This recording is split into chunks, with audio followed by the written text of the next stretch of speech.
Amelia Bukanasa y'omu ku bantu abeetabye ku mukolo gw'okuzza olunaku lw'abantu abalina obuzibu mu kuwulira. Onaze ne mutabani we Josiah Nahumanzi w'emyaka 4 ng'alina ekizibu mu kuwulira. Bukanasa atubulidde ekyaviirako mutabani we obuzibu. Yarwala nnyo, so oluvannyuma nnyo ne tuzuula nti yafuna meningitis. Bwayitawo ndowooza emyezi ng'ebiri ne tugenda okulaba nga okomawo eka tatunula nga bebi bw'anaakusanyukira nti mami akomyewo. So taata we n'aŋŋamba omwana ono ayinza okuba tawulira, ne ŋŋamba no, omwana wange awulira. Ono agamba nti batambula amalwaliro ag'enjawulo okulaba engeri gye basobola okuyambamu omwana waabwe. Oluvannyuma baweebwa amagezi okunoonya ku buuma obumanyiddwa nga cochlear implants, wadde nga buno bwali bwa bbeeyi okukamala. Bukanasa agamba nti baatuukirira abantu ab'enjawulo okufuna ensimbi ezaali zeetaagisibwa okubugula. Twagula bubiri, akamu twalingira miliyoni 10 n'omusobyo. Oluvannyuma lw'omwana okulongoosebwa, obuuma buno bwateekebwamu era bw'atyo n'atandika okuwulira. It was like we were in heaven.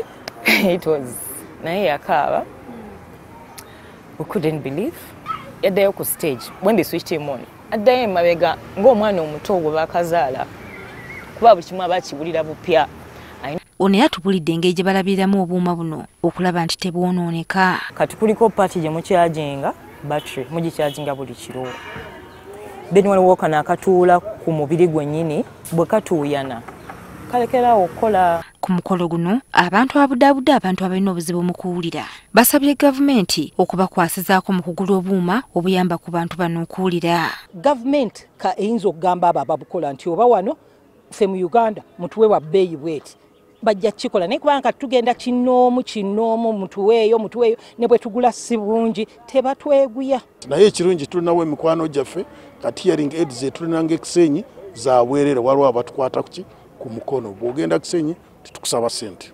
Dr. Stanley Bubikire ng'ono yavunaanyizibwa ku nsijanjaba wamu n'okubudaabuda kw'abantu abaliko obulimu mu minisitule y'ebyobulamu ategeeza nti minisitule erina enteekateeka y'okugema abaana okuva eri endwadde ezireeta obuzibu mu kuwulira. Waliwo endwadde nga meningitis oba omulalamu okusobola kuleeta amatu kufa.